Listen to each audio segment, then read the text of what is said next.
আপনি নির্বাচনে অংশ নিচ্ছেন তাহলে? জি ইনশাল্লাহ।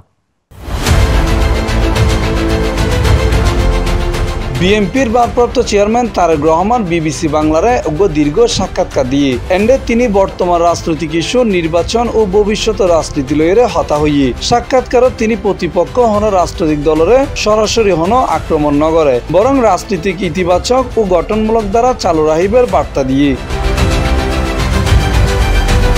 সোমবার অক্টোবর 6 তারিখ সকালে সাক্ষাৎকার প্রকাশ করে বিবিসি বাংলা।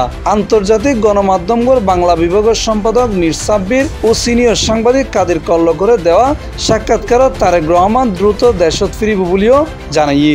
কিছু সঙ্গত কারণে হয়তো ফিরাটা হয়ে ওঠেনি এখনো, তবে সময় তো চলে এসছে মনে হয়।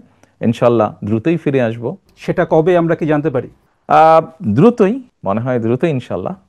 এন্ডে তারেক রহমান হইয়ে আর চাই দেশের রাজনীতিও প্রতিযোগিতামূলক, কিন্তু তা যেন হয় নীতিনিষ্ঠ ও ভদ্রতার সীমার মধ্যে। কোনো দল বা সমষ্টিগতভাবে কোনো দল যদি বাংলাদেশের যে আইন আছে, বৈধ আইন আছে, বাংলাদেশের যেহেতু সংবিধান এখনো যেটি আছে, এই সব কিছুর ভেতরে থেকে, অর্থাৎ মানুষের সমর্থন গ্রহণযোগ্যতা সবকিছুর ভেতরে থেকে যারা রাজনীতি করবে তারা করতেই পারে। তিনি যোগ করে আরো হয়ে জনগণের রাস্তা ফিরি পাইতে হইলে রাজনীতির গিনা নয়, সহযোগিতা ও দেশপ্রেমরে প্রাধান্যদম করিব। প্রধানমন্ত্রী পদে প্রতিদ্বন্দ্বিতা করিব কিনা এলে প্রশ্নের উত্তরে বিএনপির ভারপ্রাপ্ত চেয়ারম্যান তারেক রহমান হইয়ে সে সিদ্ধান্ত এহালা আর ন, ইয়ে নির্ভর করিব দল ও দেশের জনগণের উপরে।